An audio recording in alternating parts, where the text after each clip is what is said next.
There we go. Okay. Happy summer, everybody. I think some of you might be on your first week of vacation or something after a rigorous end of the school year. And I'm really grateful to have you all here. CCT is going to try to have a conversation like this at least once a month. We have 3 scheduled for July to work hard on online learning with children. So since this is our inaugural conversation, I would love to have your feedback. I would love to have your suggestions of good topics you'd like to dig into with each other.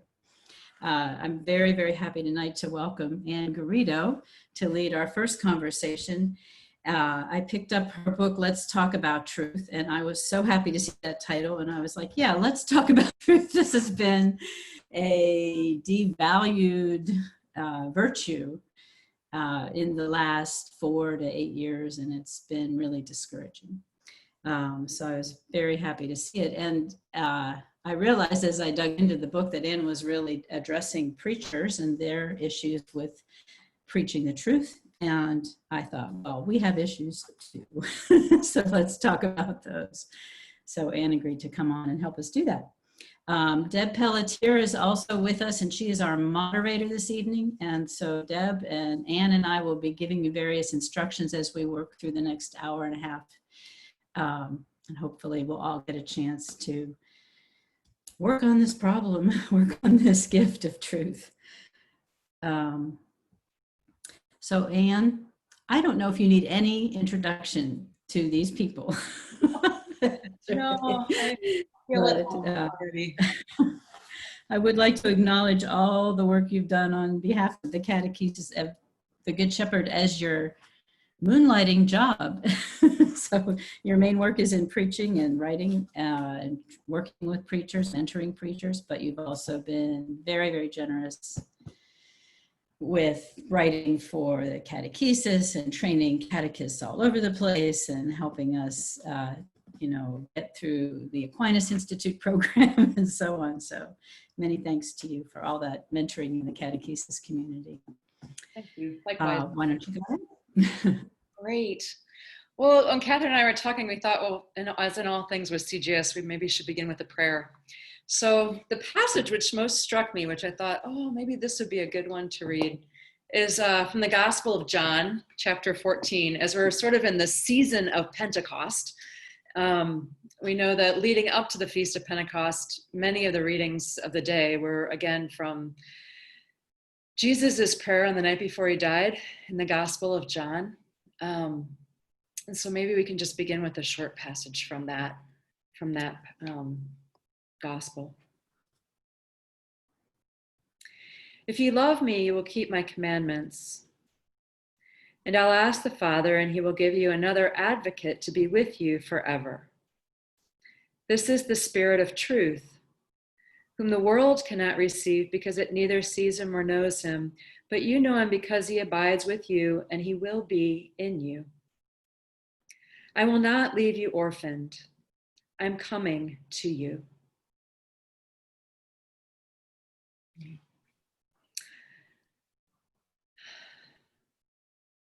God, as we gather here in this season of fire and wind,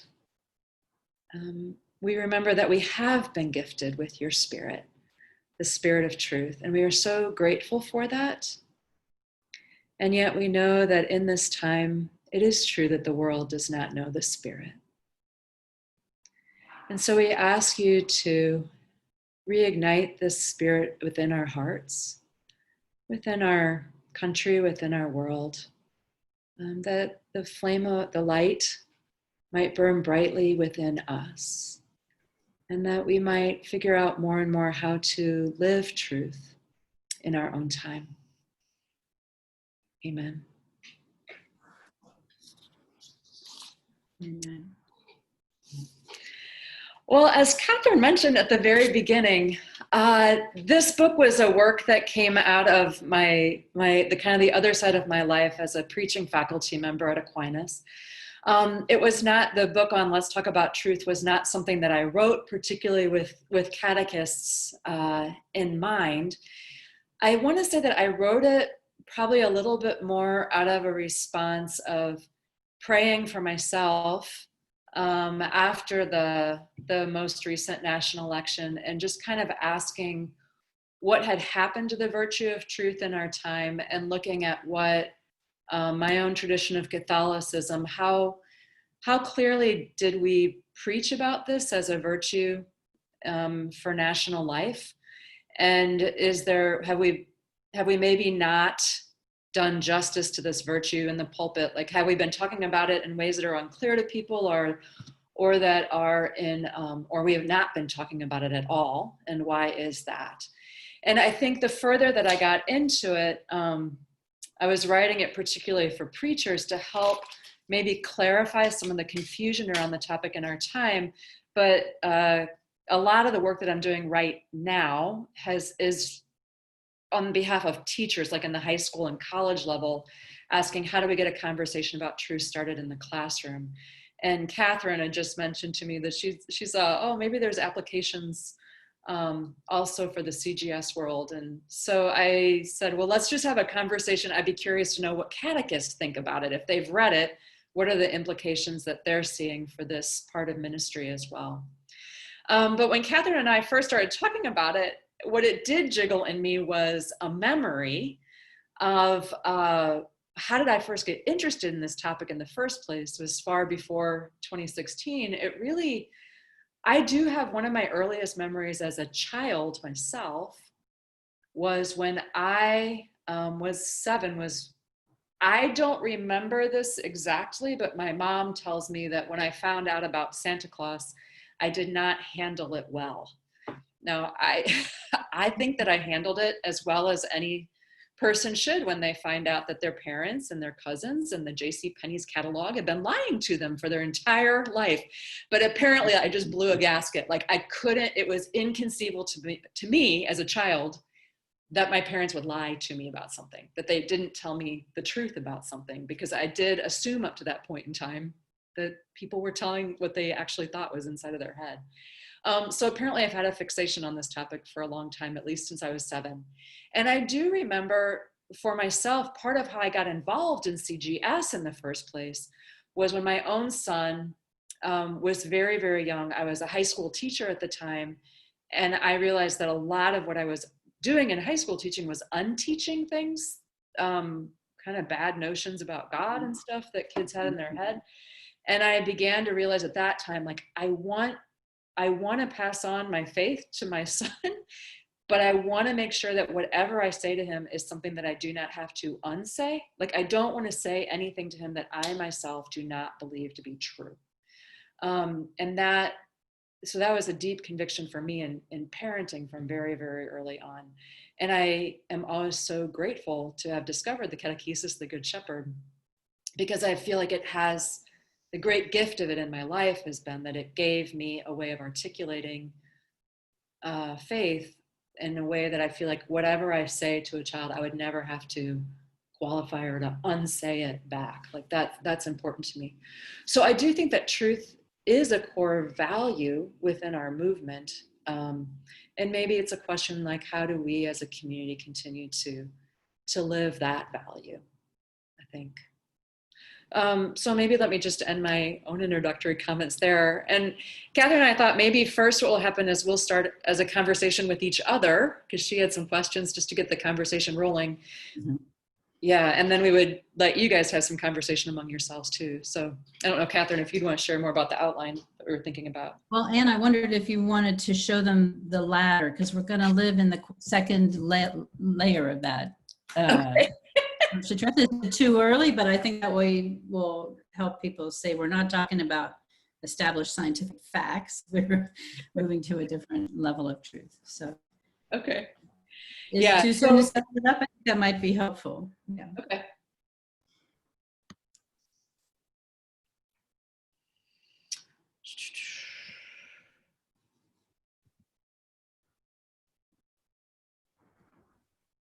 Yeah.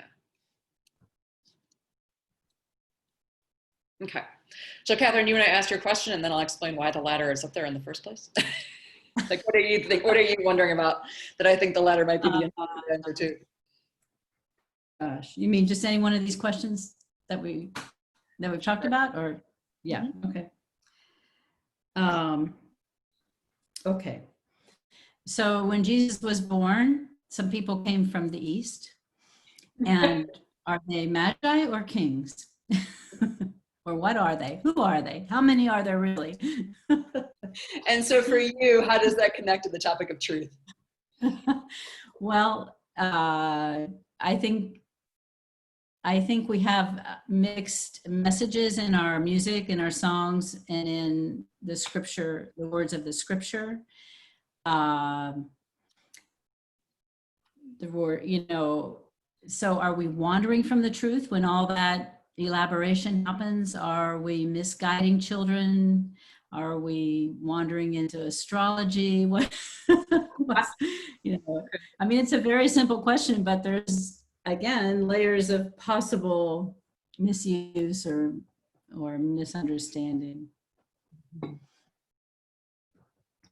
So one of the things I was trying to do when working about the book was to realize that we use the word truth as sort of an umbrella term that covers a number of different things. So some people, and this would even be an exercise to do as a group here if you wanted to, but is just to ask the question, just to write a sentence that has the word truth in it.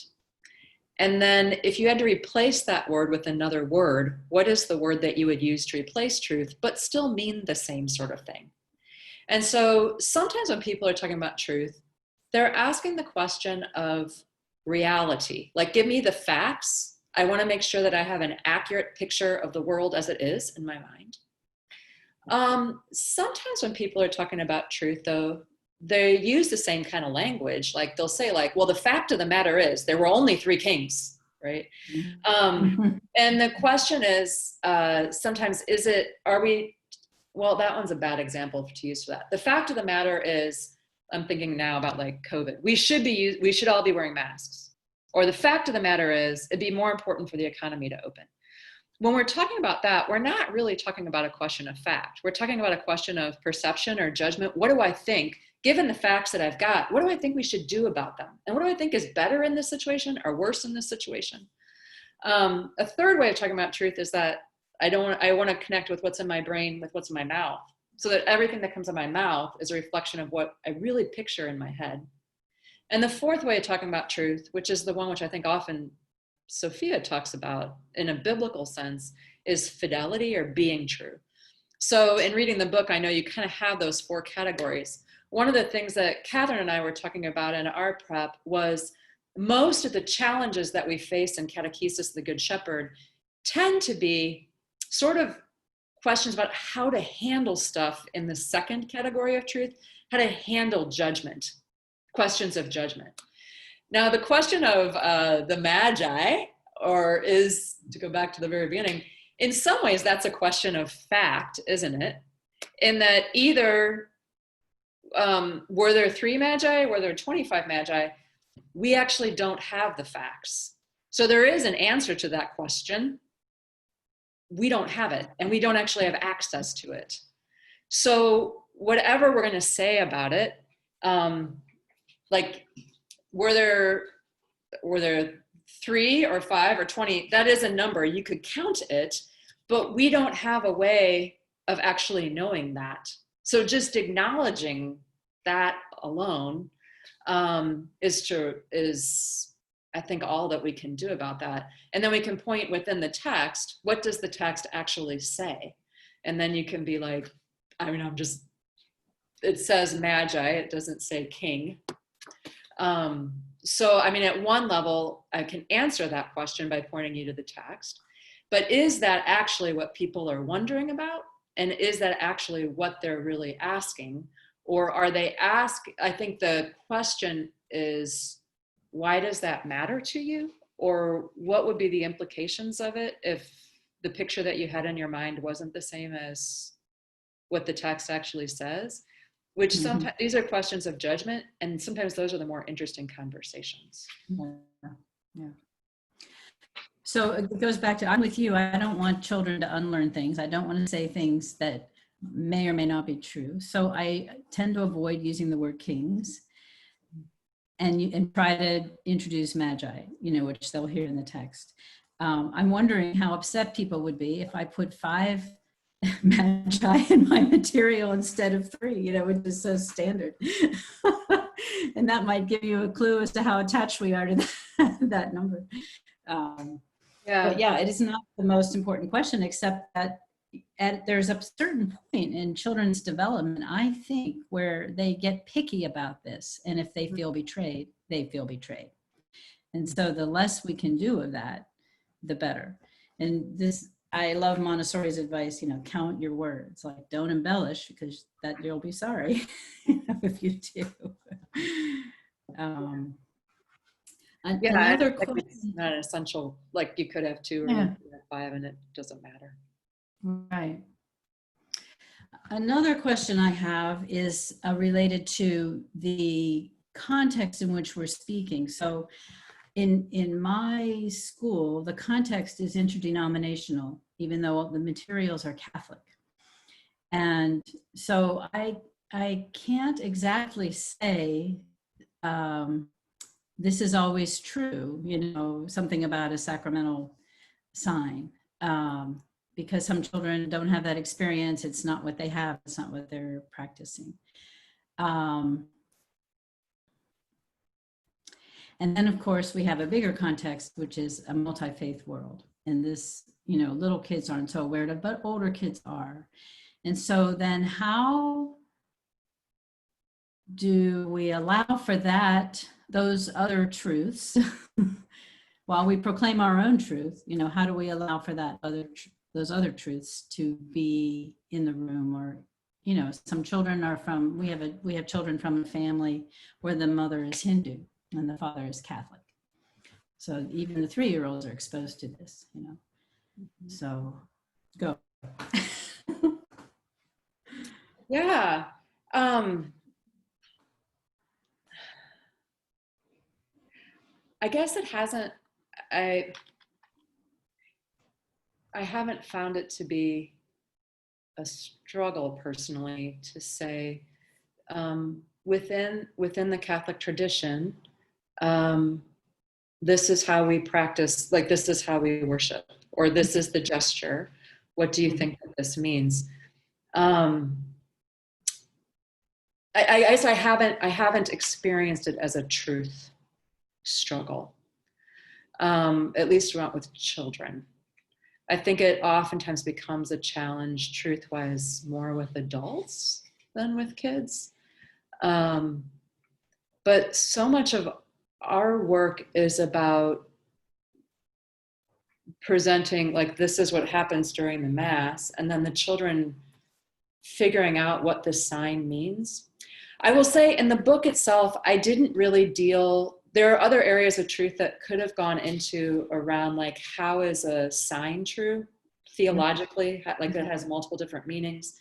How is a scriptural passage true in the terms of the genre? Like maybe the original text, it wasn't meant to be read as a historical text, it was meant to be read as a poem. Like I didn't really go into literary forms of truth. I was dealing more in terms with what I felt the aspects of truth that were most necessary to be talked about right now, in light of the contemporary world situation. And I'm not sure that those are those are the questions that I'm hearing people really confused about in daily life in the same way right now. So I was working a little bit more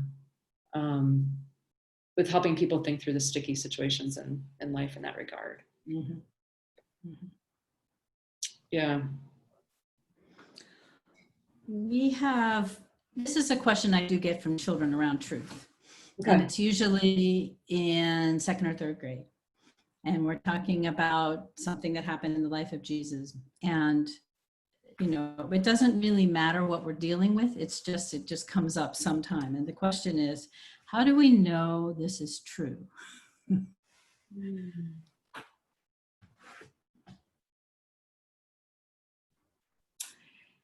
Yeah, I think if you figure that one out, alert the Pope.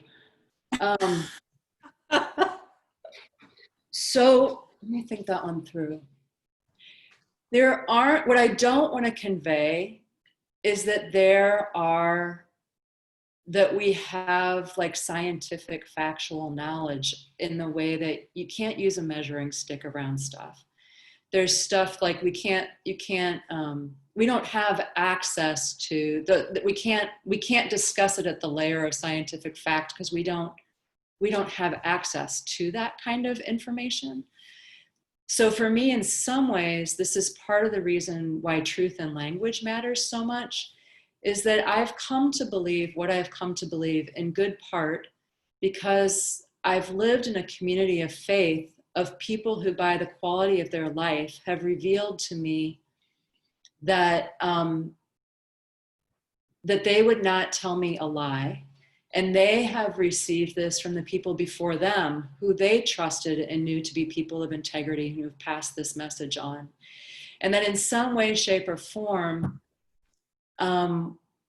I come to faith by the words of other people who I can trust.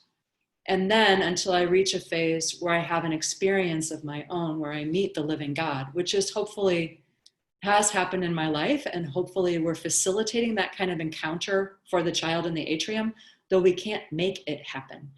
If it happens, it's always by the gift of the Spirit. I mean, it's always the Spirit of truth that enables that kind of encounter to happen.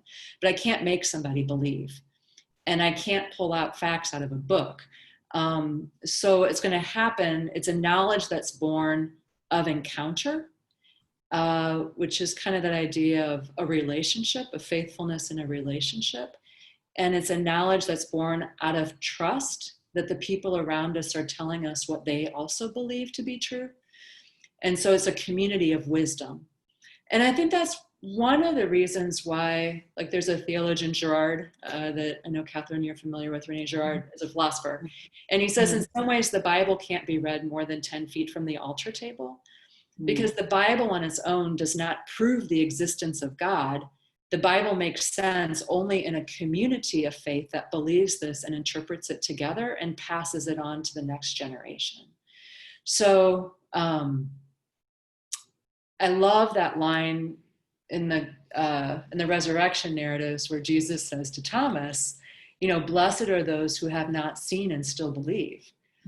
And he's not talking to anybody in the room at that point because everybody in the room there has seen him and have come to believe through sight. He's really referring to us. We're the people who've come to believe without seeing. And we've come to believe largely through the ear because we've been able, hopefully, to trust that what's been passed on is true. Mm-hmm. So when I hear that question, I think I'm hearing, how do we know this really happened? And often the faith question isn't, did it really happen? The faith question is, what does it tell us about God? And the answer to that question is what's true, regardless of the fact. Does that make sense? Anyway, go ahead. I would just say, when you say it's true regardless of the fact, how is it true? Because what is truth it's trying to pass on, I guess, is what I would ask. So what is it trying to tell us about God? Right. So if they say, you know, did Jesus really feed 5,000 people? I have no doubt that Jesus could. But yeah, what is it trying to tell us about God or about Eucharist? You know, that the truth is in that question, I think, not did this really happen? Were there really 5,000 people? So assuming that that's the question they're asking, were there really 5,000 people? I say, and they say, how do we know this is true? I say, we don't. And I start to talk about faith and belief. I may be misinterpreting the question, but that's what I have, you know, that's where I've gone with that. And they don't understand that to be, it's not true. It's just that we can't prove it. Yeah, I don't know. I guess I don't. The children that we're working with oftentimes are coming out of a particular context too. And I haven't heard under the age of 9, I haven't heard those kinds of questions being asked. I guess I just continue to point to say, like, I don't know. Let's try to figure out, what do you think that the gospel writer wanted us to know here? What did they want us to understand? I wasn't there, but how do you imagine that would have taken place? Or what are you picturing in your mind when you hear these words? I mean, in high school, these questions have popped up a lot. They haven't popped up a whole lot for me in CGS, but maybe it's just the particular population of children that I'm working with. It could be our context of Washington, D.C. Yeah, I mean, you are in a unique context, I will agree. We're struggling with the truth here. I have one other question I think we have time for. When we make a proclamation from the Bible, that is serving as a sign or a parable, as Sophia talks about it. And the truth is found in the exploration of the parable. So we're only giving the parable. We're not proclaiming the truth. We're making space for the children to find their truth in that parable and in the interaction between their own lives and understanding and the parable. So the truth they find there may or may not be the truth we would have proclaimed if we had decided to take it upon ourselves to proclaim the truth of that parable. And so to some degree, are we refraining, are we restraining ourselves so that the child can find their truth and maybe even we could learn from them?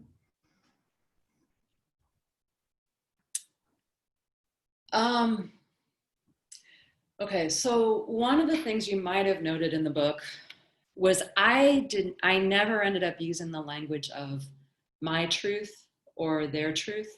In part, I know that that's a real common way of using the language, and I could have addressed that a little bit more. I preferred in the book to use the language of, this would fall in that second category of the way I'm interpreting this, or what I'm hearing that it means is. And so what I'm a little hesitant around is the idea that everybody's truth is equal. And because I see this within our wider society as posing some real problems, that just because I perceive it this way and you perceive it this way, we could get into an argument about it. We find that's not real helpful. But also just to say, well, whatever goes is fine, is also not a message that I myself want to pass on. I do think there are some statements that are more true than other statements. There are some ways in which interpreting the text that are more true than other ways of interpreting the text. So I guess I don't tend to use that language, and I tend not to use it with children also. But I do ask the question a lot, like, what do you think that this means? And whatever interpretation they come up with, I think my favorite phrase in the atrium is always, I wonder. I think about that some more. I don't think there's one answer to that question. I think the nature of a sign is it has the potential to have multiplicity of meaning. But the place where I would stop it is if the child says something that in some way, shape, or form diminishes God as love, I do intervene and say, that is really something I think we'd have to think about a little bit more, because wow, that does not match some of the other things I've heard about God or that we've heard about in Scripture. So I don't want to intervene in the interpretation too much unless I think that it is going down a dangerous road. By 7, if not 6, that correction can also be provided, can usually be provided by the peers in the conversation if you have more than one child. So I had a boy once say, we were talking about the lost coin. His grandmother had just died. And he said something like, it's being lost from God when you die. And all I had to do was look at the other three children, one of whom had lost his father and when he was 2, and they just set him straight. I didn't have to say a thing. Well, it's a great example of what Gerard talks about in the community of interpretation, right? Yeah. That the community, we're not meant to read the Bible or figure these things out all entirely on our own. We are meant to live in a community that we share a common faith with, that helps us and serves as a corrective in our own interpretation. Yeah. Now, I think that my question around this is a little bit more about what we won't say, even if we think we know what it means, in order to give the children some room to think about it and explore. Yeah, I mean, I do think the phrase "I wonder" is the best phrase that we've got going. It's a great phrase, yeah. It's like, wow, I don't know. It could. The other thing I realize I say a lot is, it could be. It could be. That's interesting. It could be. We'll have to think about that some more. Yeah. As my son says, though, who's now 25, Mom, when you say it could be, it means no. Because I've used the phrase too many times. Figured you out. Yeah. Is there an obligation, since we rely on materials, for our materials to be as true as our words? And I'm asking this in the context of Black Lives Matter, among other things. Yeah, I mean, I think we're always trying to figure out how to make, I think that, we're trying to do things that are really simple and really, really essential.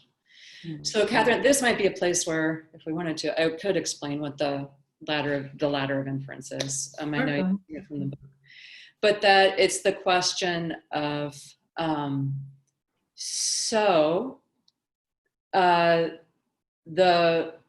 we've got all of us right now, there's an immense amount, and just in the room that we're, wherever you are, there's like an immense amount of data that's accessible to us at any one point in time.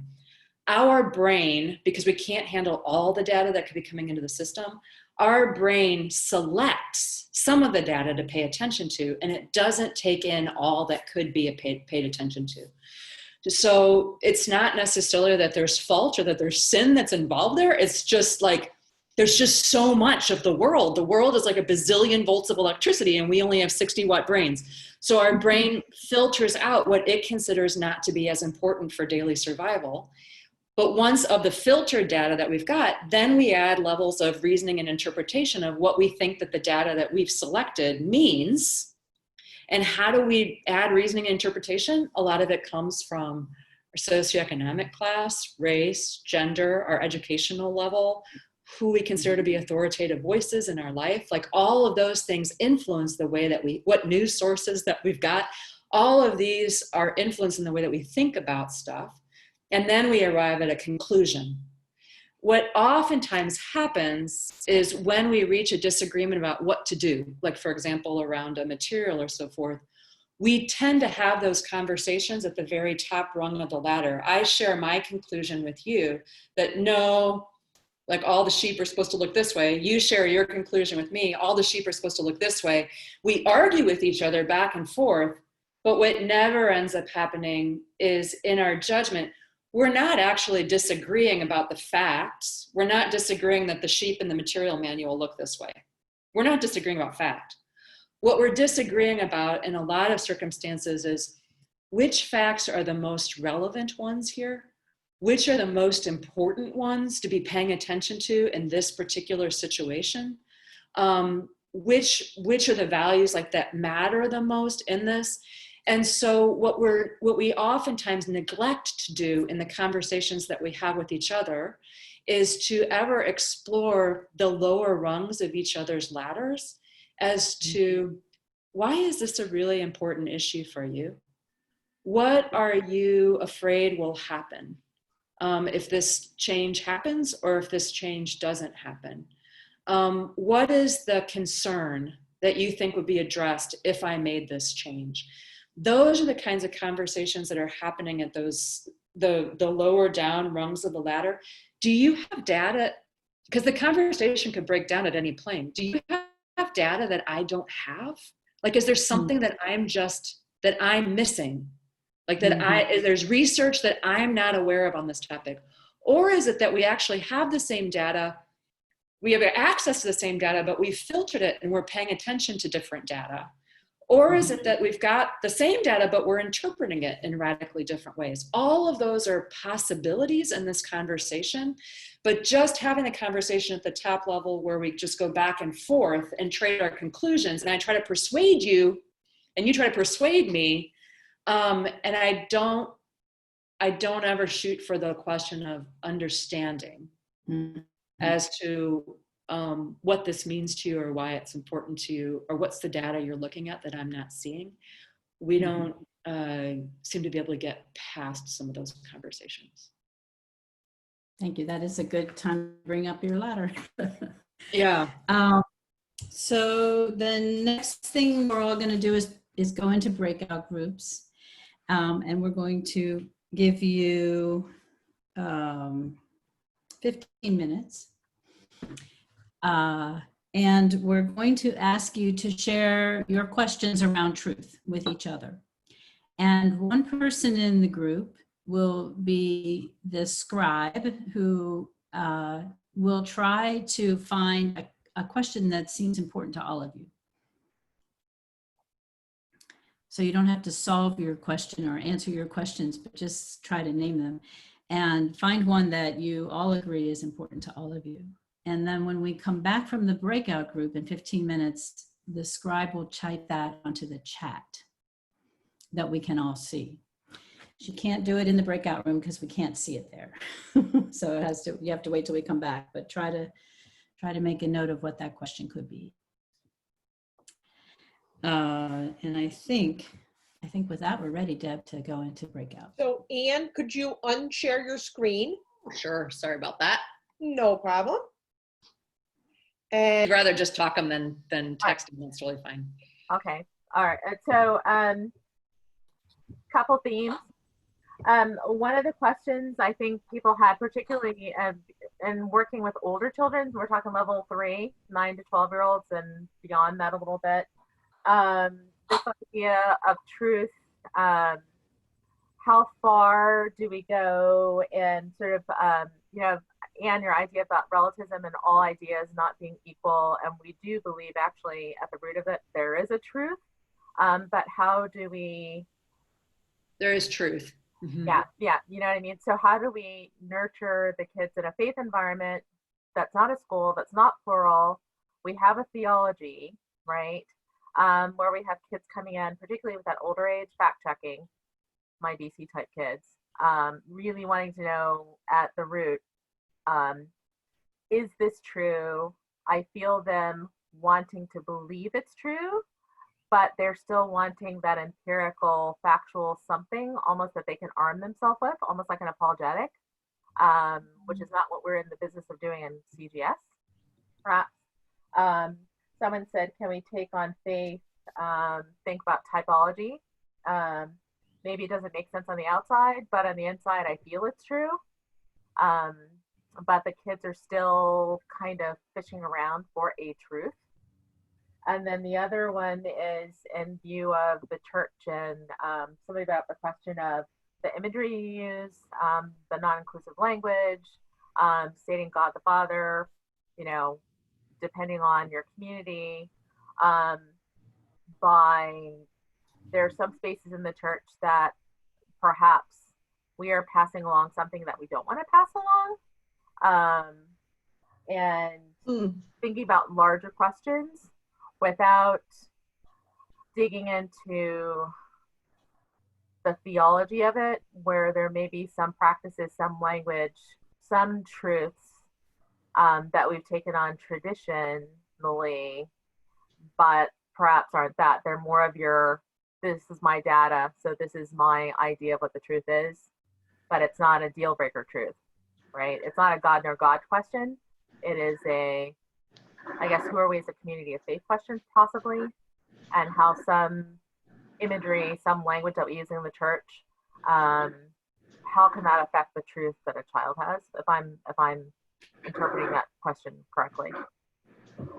So, and you might be, you weren't the one who asked the question, maybe somebody else in the group asked it so they could say it, but give me an example of like what the child might say that you were trying to figure out how to respond to. Like, how would the child ask? The question was it like if a child asks? No. Yeah. Anybody want to take a stab at it from the group? I mean, I can see where some of the imagery, so we had, I'll just take an example from my atrium. We had a family where, you know, the kids were coming from a non-nuclear, non-traditional, non-binary family. So when we're using binary language, right, for those kids, it didn't necessarily fit with them, but we want them to be, I was very conscious of that in my interactions with them and even in our language because they had a non-binary parent. So then, you know, that conversation is different, that language is different. When you look around the atrium and you see things that exclusively are, you know, have a more, I don't want to say traditional, but are using non-inclusive language and whatnot, right? And the child's, like that in the material itself that you're seeing now. So when we read a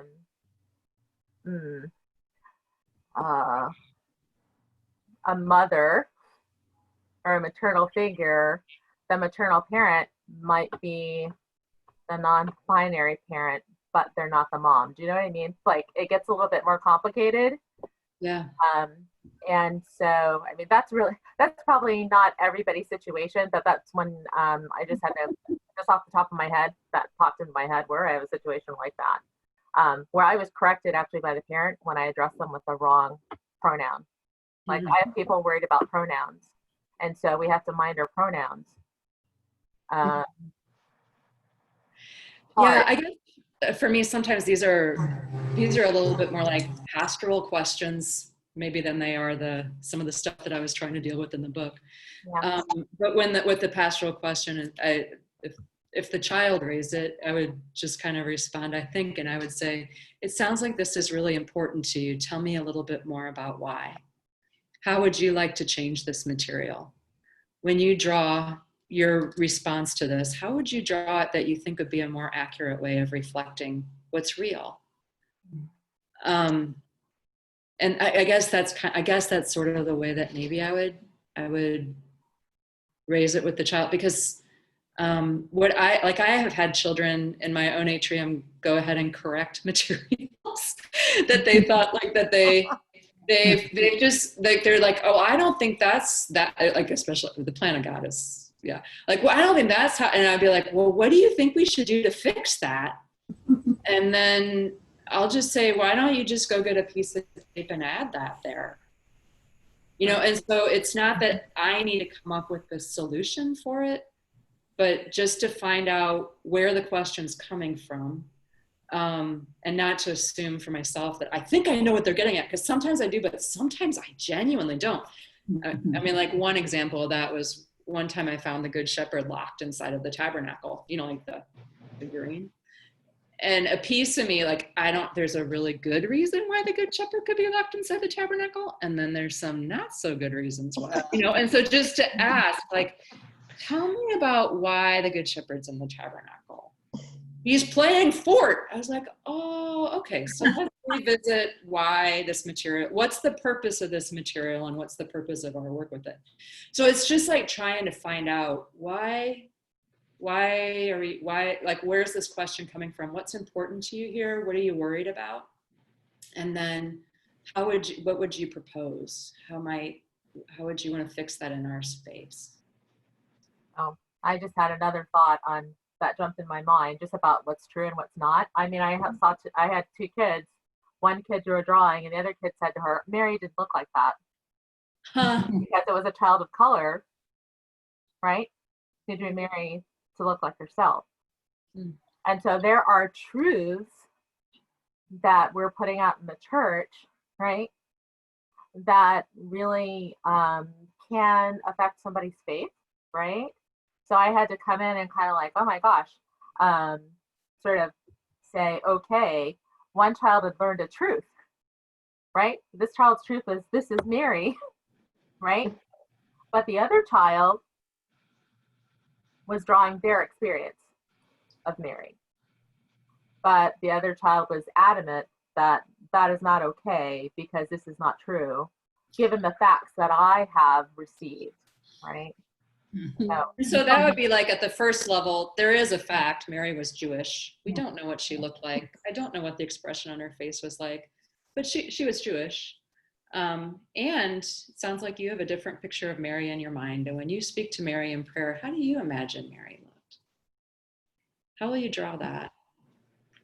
Yeah. So it's the question of, at the fact level, we know Mary's ethnicity, but then if we were to go again to that question of the ladder of inference, tell me a little bit more about why that's important to you. Yeah. I think the question, like, why is that important to you with the child, always gets to it gets to the more interesting conversation. Because we could debate it at the level of fact. Yeah. But that's not the most helpful way that doesn't get to the root of the reason why this is important to you. Yeah. Wasn't my question, but I just Thanks. it came to my brain. Thank you. Yeah. Super. Group 2. I don't know. Right, that's me. Awesome, Terry. So we talked about how we have an appreciation that what's available to us helps us to get children moving towards truth if we are attentive, and that it becomes more complicated with our level 3 children because they're also bringing outside information in. And so one particular situation where it's a difficult truth is around war, whether war is just, and difference of opinion. Yeah. And right. You know, the image that's coming forth for me, I think maybe a theme that I'm hearing through the conversation tonight, which is helpful for me to think about some more, reflect on, is the role of the catechist in the space. This is going to sound like a non sequitur, but I promise there's a connection in my brain. In the work of, I have a friend who works in interreligious dialogue, like that's what his PhD is in, and he is in the field of interreligious dialogue. Now, as a church, we have some really strong beliefs about Jesus and who we know Jesus to be out of our own experience of Christ. And we are mission oriented, right? So we want to go proclaim that good news to other people. And so that's kind of a stance of like, I hold this to be true and it's a good truth. I want to share it with you. And then we also recognize in the space of interreligious dialogue, we need people who, even though they have truths that they deeply hold and are convicted to, and I wouldn't say you need to not have convictions, but in order to facilitate dialogue, you need people who have the capacity to create a neutral space in which people can feel safe to speak and to feel safe to be able to explore the thoughts that they're having and test out their convictions, to be able to speak passionately about what means a whole lot to them. A person who facilitates space so that one person doesn't dominate the conversation or whatever. And that person, like when you're in a tough conversation, you know that sometimes if you're in the tough conversation, you can't at the same time be the person who holds space for others. You need to actually bring in an outside facilitator whose gift that they bring into that space is someone who can hold neutrality even around hot issues, not because they're not a person of conviction themselves, but because in that moment they have stepped back to be able to hold space for others to be able to dialogue with each other so that hopefully truth can move forward. I think in the atrium, a lot of times I do have a really strong conviction about how I think this conversation should go. I do believe this. And even among catechists, when I'm doing formation, it's not that I'm neutral on political issues or that I'm neutral on theological issues. I've given my life over to this.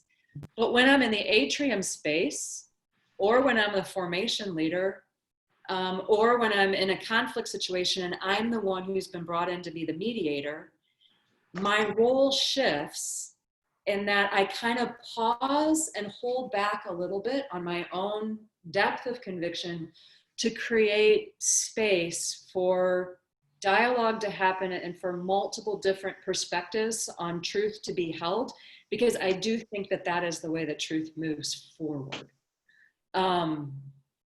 So Terry, when you're asking the question about like war and children are raising different things in the atrium, and we're working with children of multiple different, coming out of different political environments and so forth, it's not that I don't have a real strong stance on this matter myself. But my space often in the atrium is to say a lot, these are really big questions.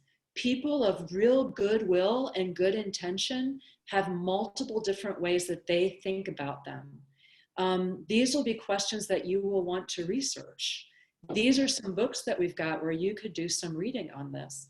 But like mine, unless it's in some way what they're saying is diminishing God as love, I tend to be the person in that time who's holding space. Sometimes are my own convictions on things so strong that I can't be the person who holds space. Yeah, that's true. And if I'm the mediator in that situation, then I excuse myself. Like someone else has to be the person who holds space.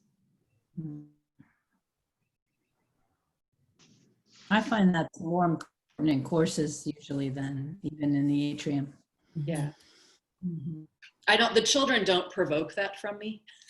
Right. I mean, they just don't. Like, they don't get me riled up.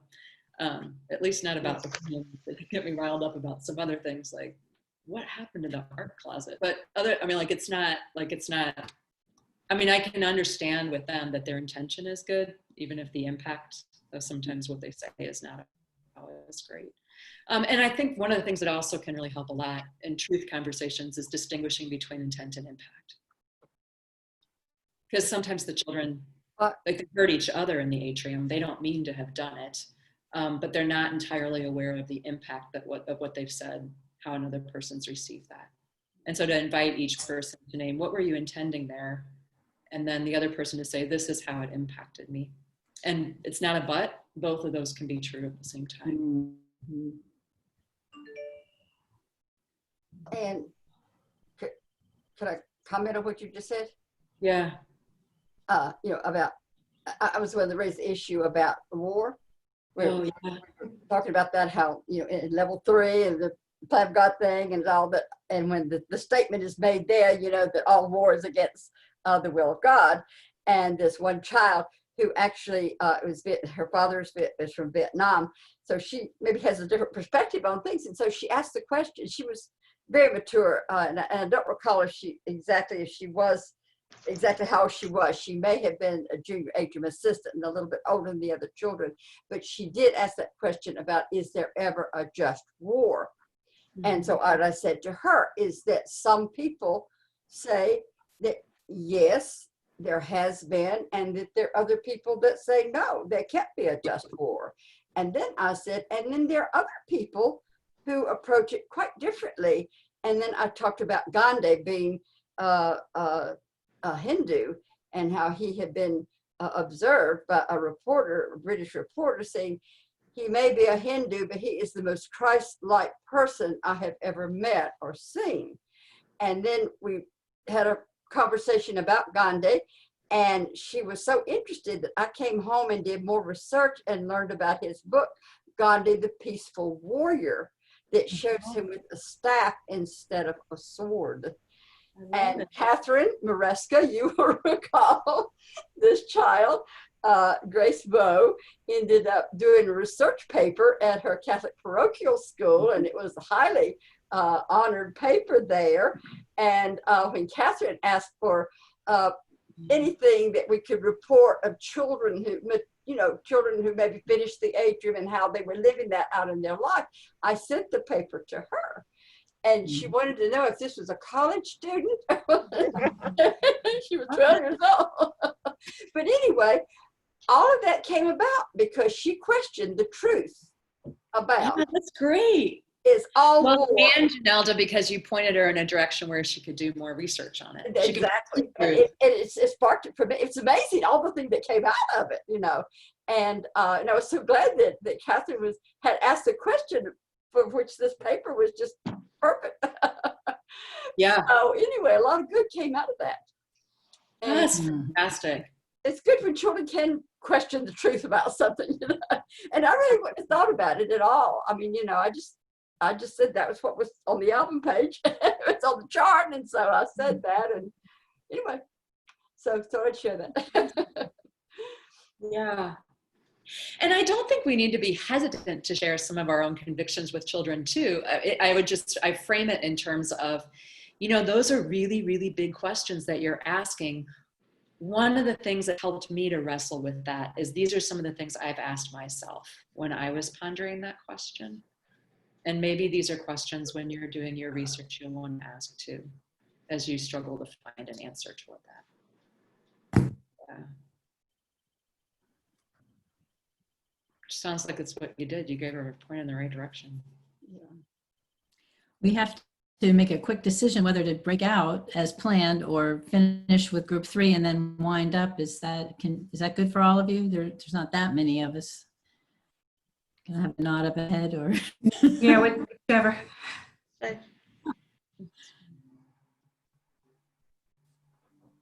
Does group 3 want to report out? We didn't. Who wants to talk from group 3? Go ahead, Suzanne.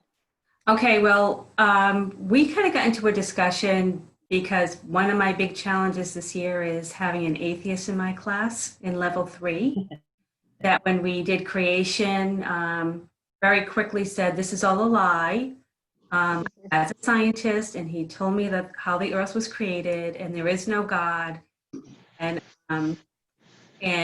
it was the Big Bang that created the universe, and there is no God. He has nothing to do with it, and you're just telling us lies. So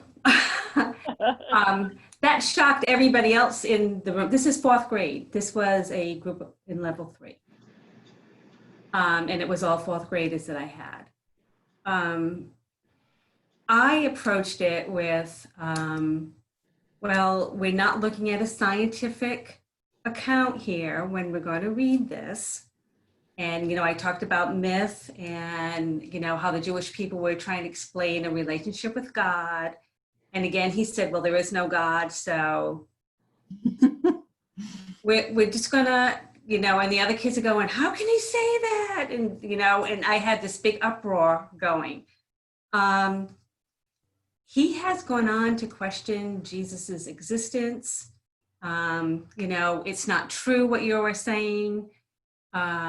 Jesus never was, which I have tried to counter with Jesus is a person. He was a person.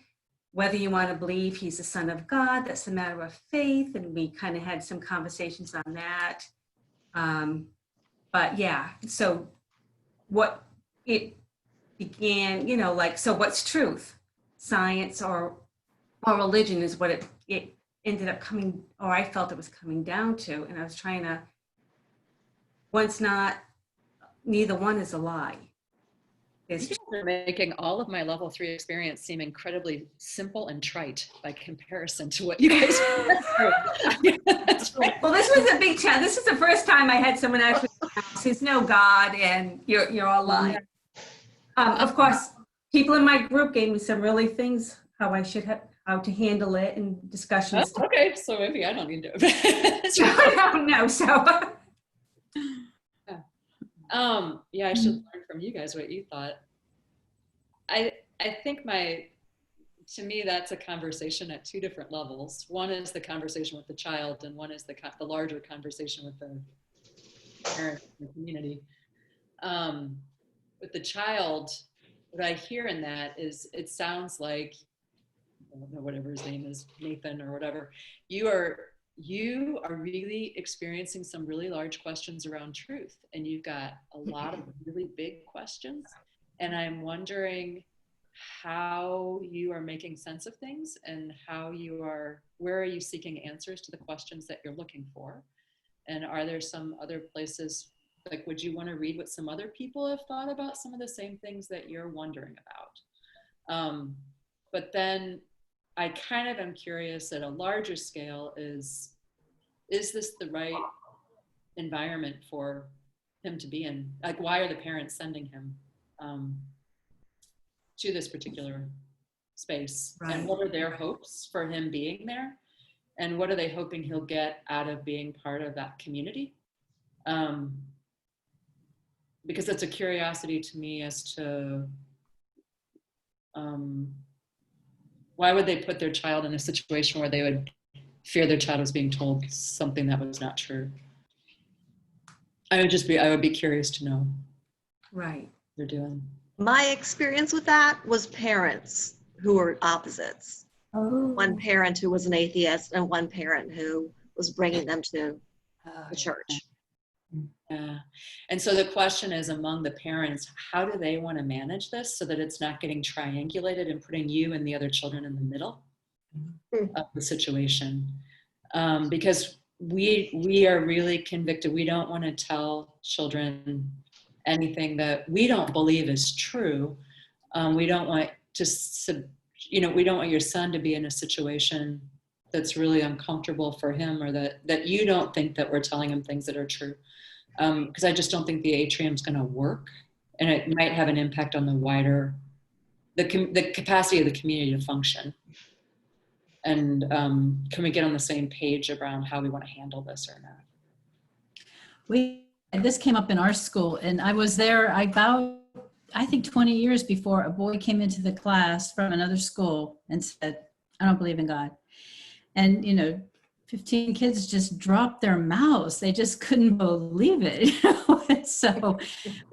So their reaction was pretty rude. And so we really started with the grace and courtesy of people believe different things, and then how do we use language like faith, truth, fact, so that we would all, when we were talking about facts, we had some agreement on what we were talking about and what would be a statement of faith. But it's interesting because I've had other kids since then say to me with all sincerity, I am an atheist, or I don't believe in God. And one boy said, "So now do I still have to come to Atrium?" And I said, "Yes, because I don't want you to be ignorant of what other people believe." But it is still more of this grace and courtesy. But what's interesting is these kids all led prayer services. So, and one girl was like, "I want to be the leader of the Seder." I mean, so, there's more room in there than they're able to articulate. And so you don't want to pigeonhole them and say, "Oh, that child will never believe anything," because they're praying, they're leading prayer, And if I say, "Why do you want to lead prayer?" I mean, I would never ask that question because I don't want to force them to be somewhere where they're not yet, Right. So be aware of how roomy that that proclamation might be. Yeah. That you're Spend my time on Sunday telling everybody, unmute yourself. I was just going to add, particularly because Terry, who had said it wasn't one of the parents, because a lot of times kids will feel disloyal to the parent, maybe the one parent that's the driver for bringing them to the church. And then they don't want to lose that allegiance with the other parent. They'll feel like they're being disloyal if they say, "Okay, this sounds reasonable to me." And I haven't had the experience of kids do offer for prayer. And it's interesting because, again, I feel like the atrium it's their buffer to the world. And when they go out, they've got to have this veneer of sophistication and knowledge And some, as kids will say, sometimes they're fronting, right? They're pretending, but they haven't really experienced that true conviction where they absolutely don't believe.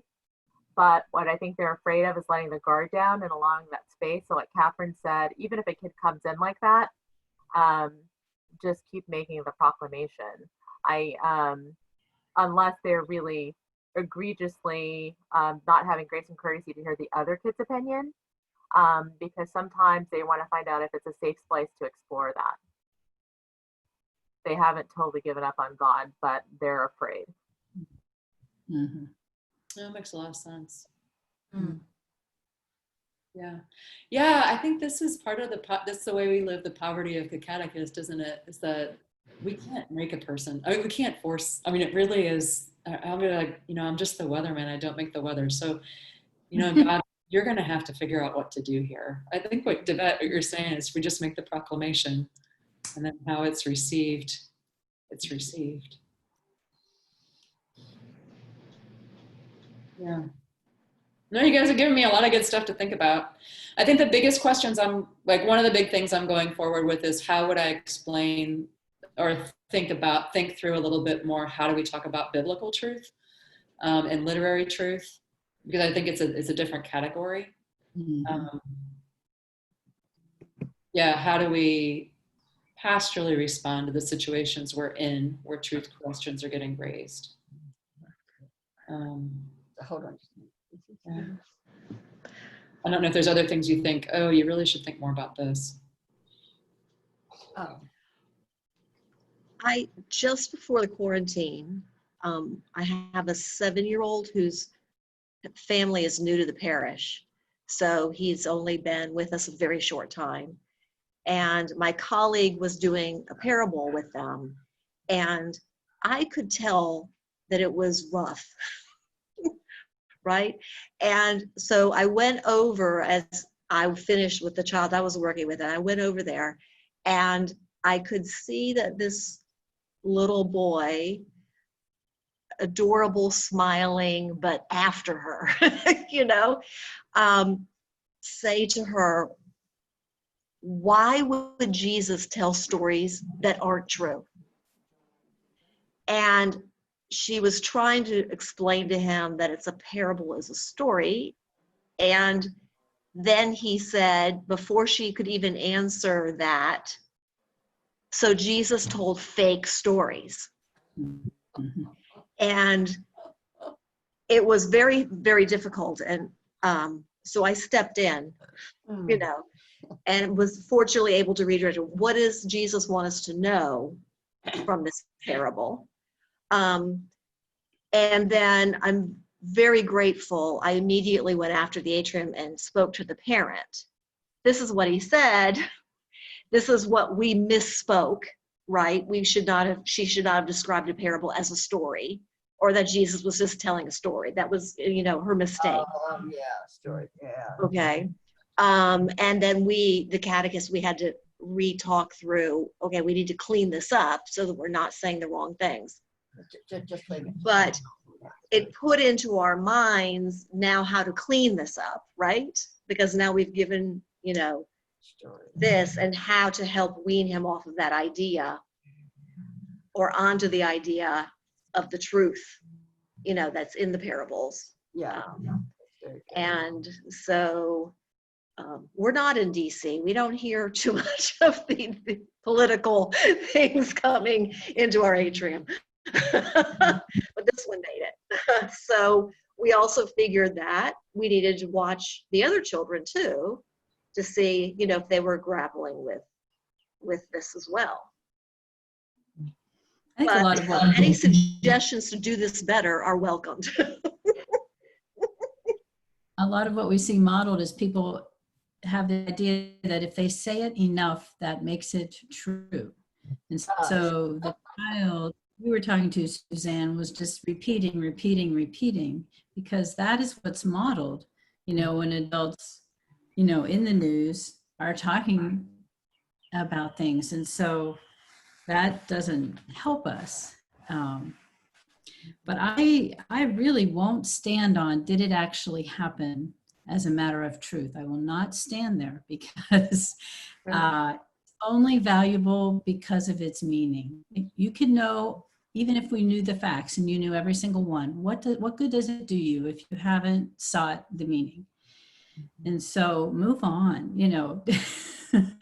In that regard, I think, and we have an experience of God that is not historical. Like our experiences of God don't fit historical parameters. And so you're talking about, say, you meet the risen Lord. How are you going to describe that? And you're going to describe it in the best language you have, and it won't be accurate because there are no words to talk about risen life. And so our language is very limited around God. And so I might have an experience of God and I try to explain it to somebody and I use a phrase and they could very well say, did that happen? And I could say, well, no, it's just the way I'm trying to say what my experience was.